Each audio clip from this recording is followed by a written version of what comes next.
اور آپ کو دیکھنے کو ملے گا بہت ساری ویڈیوز جو ہیں وہ ایک ایتھیسٹک لاجک کے ساتھ بنا رہے ہیں، میں نے بھی دیکھی ہیں، اور اس میں کرتے کیا ہے کہ وہ لوگوں کو دکھاتے ہیں کہ کچھ چیزیں ساتھ ملتی ہیں اور ان کے ساتھ کچھ بنا لیتے ہیں اور وہ کہتے ہیں دیکھیں یہ ہماری لاجک ہے۔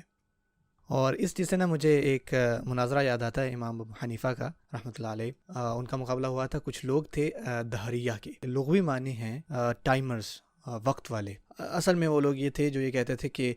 ما یہلکنا الا الدہر، ہمیں کوئی بھی چیز ہمیں نہیں مارے گی، نہیں گزارے گی سوائے وقت کے، کوئی کریٹر نہیں ہے، کسی نے وقت کو نہیں بنایا، اور کچھ بھی نہیں ہوتا جب ہم یہاں سے فوت ہو جاتے ہیں، کوئی بھی قیامت اور جنت نہیں، جہنم نہیں ہے۔ ان لوگوں نے امام ابو حنیفہ رحمۃ اللہ علیہ کو چیلنج کیا، کیونکہ اس وقت امام ابو حنیفہ جو ہے بہت بڑے امام تھے، ان کو کافی نقصان پہنچ رہا تھا امام ابو حنیفہ سے۔ انہوں نے کہا کہ چلو ہم آپ سے ڈیبیٹ کرتے ہیں۔ انہوں نے ایک وقت مقرر کیا اور وہ اپنے وقت پہ آگے، اور امام ابو حنیفہ جو ہے وہ اس وقت نہیں آئے، وہ اپنا وقت لے رہے تھے آرام سکون سے، اور اسی دوران لوگوں نے یہ کہنا شروع کر دیا کہ شاید وہ ڈر گئے ہیں۔ امام ابو حنیفہ رحمۃ اللہ علیہ جو ہے تقریباً کہہ لیں 1 گھنٹے بعد آئے، اور جو ڈیبیٹر تھا دہریہ سائڈ پہ، جو ایتھیسٹ تھا، دیکھیں یہ تو صاف اشارہ کرتی ہے اس بات پہ کہ آپ ہمارا مقابلہ نہیں کر سکتے، آپ کو تو پتہ نہیں کہ آپ تو ڈر گئے ہم سے، آپ تو لیٹ آ رہے ہیں، آپ کو پتہ نہیں ہے کہ کیا آرگیو کرنی ہے ہمارے ساتھ۔ تو اس کے جواب میں امام ابو حنیفہ رحمۃ اللہ علیہ نے فرمایا کہ میں آپ کو بتاتا ہوں میرے ساتھ کیا ہوا۔ دراصل میں جب آ رہا تھا تو راستے میں نا ایک نہر آ گئی، بیسکلی میں نے ایک کنارے کو پار کرنا تھا، تو اس کے لیے مجھے ایک کشتی چاہیے تھی۔ جب میں پہنچا تو میں نے دیکھا وہاں آس پاس کوئی بھی کشتی نہیں تھی، اور میں نے سوچا کہ کب جو ہے مجھے یہ قدرت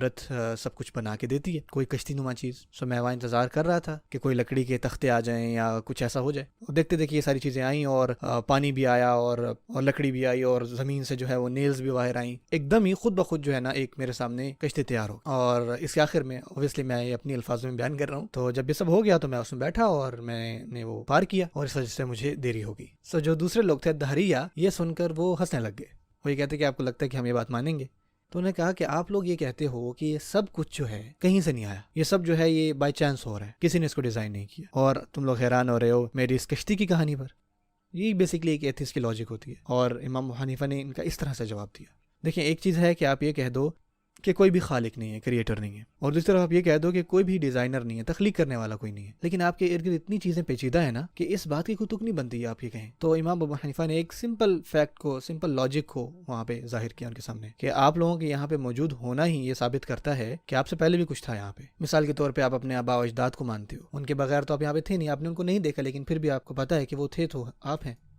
اور امام شافعی رحمۃ اللہ علیہ انہوں نے مزید اس کا جو ہے ایک گہرا جواب دیا، خاص کر ڈیزائن پارٹ کا۔ ان سے ایک ملحد نے پوچھا کہ آپ کو کیسے پتا کہ کوئی خدا ہوگا؟ انہوں نے کہا اس کا سمپل جواب ہے شجرۃ التوت کے پتے، جو کہ میلبری ٹری ہوتا ہے۔ انہوں نے کہا اس کا کیا مطلب ہوا؟ انہوں نے کہا کہ دیکھیں ان کے جو پتے ہیں نا، ان کا سیم ٹیسٹ ہے،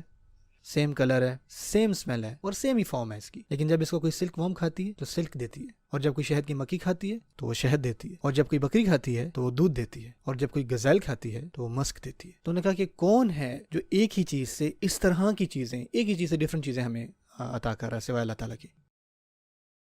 اور پھر انہوں نے فرمایا کہ فتبارک اللہ احسن الخالقین،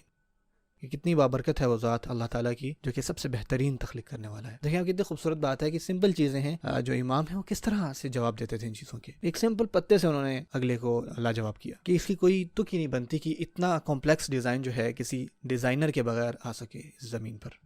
اس کے لیے آپ کو کوئی فزیکل ایویڈنس نہیں چاہیے، کوئی چیز دیکھنے کی بھی ضرورت نہیں ہے۔ اور اس کے بعد آخر میں اس کنکلوژن پہ پہنچنا کہ جو ڈیزائن ہے اتنا پرفیکٹ ہے، اتنا خوبصورت ہے، تو اس سے مزید یہ بات واضح ہوتی ہے کہ کسی بھی خالق کے بغیر نا کوئی بھی مخلوق نہیں ہو سکتا۔ اللہ تعالیٰ نے ہی سب کو بنایا ہے، اللہ تعالیٰ ہی اس سب کے خالق ہیں، اس سب کے مالک ہیں۔ جتنی بھی آپ ڈفرینسز دیکھتے ہیں رنگوں میں، کلرز میں، یہ سب جو ہے اس سب کا کوئی نہ کوئی بنانے والا ہے۔